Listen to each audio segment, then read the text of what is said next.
Hi, my name is Darla, and I'm a producer here at Pixar Animation Studios. You know, Pixar is made up of just a crazy combination of people. There's mad scientists and dancers and animators and just all kinds of unique individuals. And most of those unique individuals weren't the most popular in high school and junior high. They just weren't. It's just the way it works. Thank goodness we hung around and found each other and created this familial tribe of people that's created this unprecedented team that makes movie magic. And so because of that, because of where we all came from, we wanted to share a message of hope with all of you. I knew at a young age that I was very different. I started out as sort of a tomboy, and I liked to play with the boys, and I liked to play with boy things. I walked wrong, I talked wrong, I wasn't interested in the right things. I love show tunes. I brought my sister's doll to show and tell. I remember just feeling not sure how to do it. I was able to kind of compartmentalize being gay. I always felt like if I don't want this hard enough, maybe it'll go away. It was sort of all I could do just to keep it under wraps, keep it hidden. One day I was at the dinner table and I was kind of just joking and I made this gesture and my brother said, dude, that's really gay. And I was like, no, it's not. And then my parents were like, yeah, it's kind of gay. I really was faced with this idea that I was really going to be in trouble. So I felt like if I was a lesbian, my father wouldn't love me anymore. So I had a choice to make. Would I be true to myself, or would I live a life of lies? I couldn't be myself and show as much of myself as I could. There's a sense of invisibility when you're gay because you don't want to step out, you don't want to show too much. Not everybody is Kurt on Glee. All of my friends from my Catholic elementary school got to go to an all-girls Catholic high school, but my mother wouldn't let me go. She wanted me to go to a public school so that I'd be around boys. The name of the game, I guess, was to fit in. So I acted tough and I put on a show. Every time I would go on the field or on the court, I always felt ostracized from the rest of the team. All of the people in the stands were like, dyke and lesbo and get off the field. I got harassed verbally and physically. They'd call me faggot and push me around. It escalated to be pretty violent, not only inside the campus of the school, but outside. I was completely scared and confused. I thought that being gay meant being alone and being isolated and constantly living in fear. It got to a point where I was just so scared of everything and of everyone that I wouldn't actually talk to anyone. And that was a very, very terrifying and just really, really sad feeling. I didn't want to be alone. I didn't know what to do. I didn't know how to make sense out of the world. I felt full of self-hatred. I started getting these thoughts that if I'm not around, no one would really miss me, no one would really care. Someone interrupted me from jumping off the roof of my dorm. I am so grateful to that person today because things got so much better, and I wouldn't have known it if they hadn't stopped me. I would have missed so much of my life.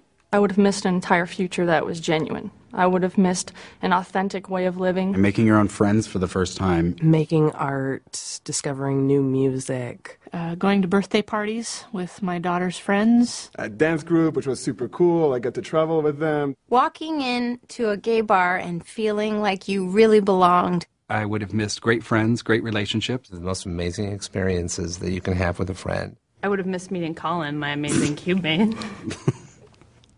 I would have missed my nieces being born, who are the cutest things ever. Finding my dream job, finding my dream city, finding my dream partner. The first time I ever got to dance with my boyfriend in public. Meeting the love of my life. Meeting my wife. Getting to experience what that kind of relationship is like. I don't think I'd be as close to my family now. I wouldn't have, seen my mother come around. When my mom and I talked about it, I felt this huge sense of relief. You feel it. You're not just saying it inside your head. You're actually feeling it right here. That blew me away. Coming out was just like the beginning. My life was the kind of life I didn't even know was an option. I finally started thinking about what being gay was going to be for me. I just started by realizing that I had to love myself first. And it took a lot. I think it just took time. I found a new me, and it was the right me this time. I started to find that I wasn't alone, and my situation was not that different. I started to meet people who gave me so much acceptance and love. People that I would have completely missed out on had it not been for the fact that I was gay. I got to get married to the love of my life. We just made 6 years last week, and we have a cat, and we have a lovely little one-bedroom place that is ours, and I get to walk up those 9 steps and open the door and know that he's home, and I get to kiss him and hug him when I walk in the door, and that brings me so much joy. It's been one of the biggest blessings of my life. I've met such wonderful people. It's made me such a stronger person to be gay, and there's nothing I would do to change that now. Don't let anyone tell you you're less than zero just because you're gay. There are lots of people out here who care about you and want to see you live. So please stay strong and stay in it. It gets better. Tell yourself over and over again that you're okay, because you are. And know that no matter how hard things can seem, that you're connected to everybody else going through that same thing. You will find your place, and it will get better. I promise. I can definitely tell you, and I didn't believe it. I didn't think it would ever get better.